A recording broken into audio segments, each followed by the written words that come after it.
Hello, everyone, and welcome back to Moorhead Public Library's Poplet Book Club. This month, we read The Kiss Quotient by Helen Huang. This is the first in a trilogy of contemporary romances, but each book focuses on a different member of the same family, so you can certainly read this one on its own. Lionsgate picked up Kiss Quotient in fall of 2018, but it's still in development, and I couldn't really find anything else on the project. While I did find this book pretty adorable, I will let you know that if you're not a fan of lascivious romances, then you may want to pass on this one. But if you're good with that, then let's get into this steamed bun of a book.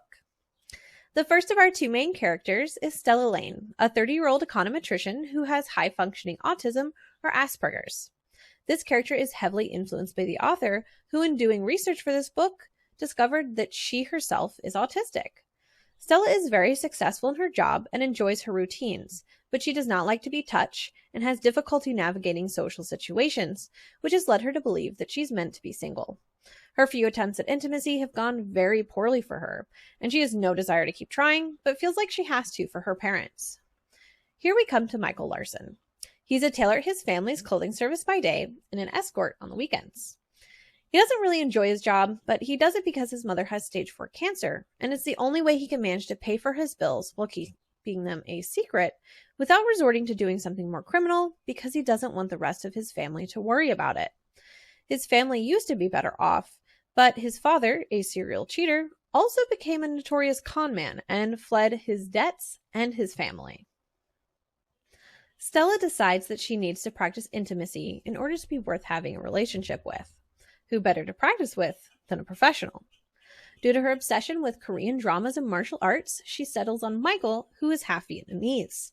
Michael doesn't know that she's autistic, but she subconsciously reminds him of his autistic cousin, so he's careful to go slow with her and give her full control of the situation.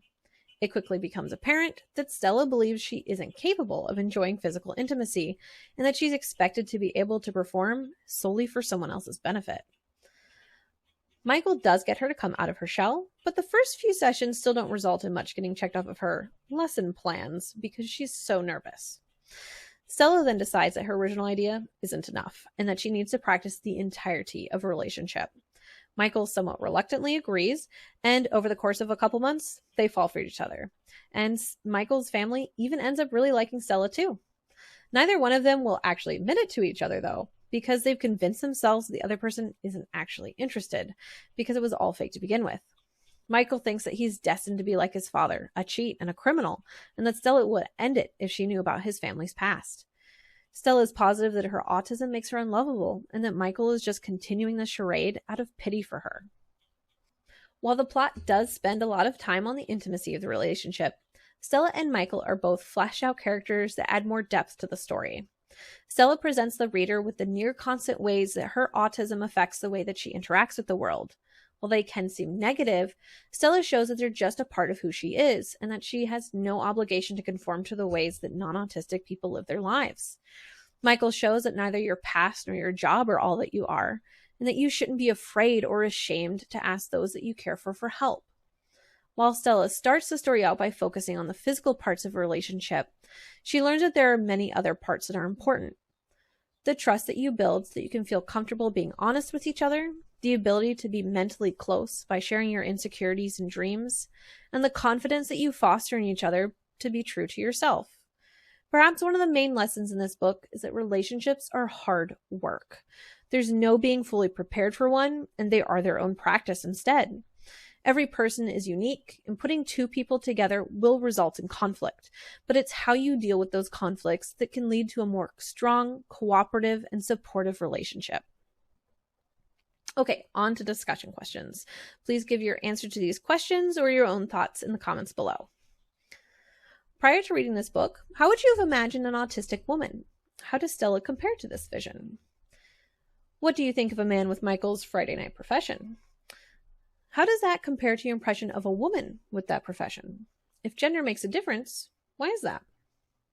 Throughout the book, Michael worries he's inherited his father's badness, that it was passed down in his blood. Do you think this is illogical? Are you able to empathize with him, and if so, how? Stella worries about how her label affects how people view and interact with her. Do you have a label that similarly affects your life? What are your thoughts on Michael's family? How did you feel about how Stella's first dinner with them went? And how do you feel about how her relationship with the family evolved? Stella and Michael have very different lives. Is love alone enough to bridge them?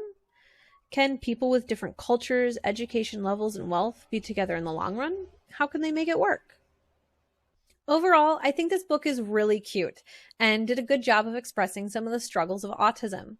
Michael and Stella complemented each other well and showed that while intimacy is important in a relationship, the mental and emotional closeness that a couple develops is essential to making things work. If you haven't read Kiss Quotient, you can get a physical copy from us through curbside pickup, or you can get a digital copy through Overdrive or Hoopla.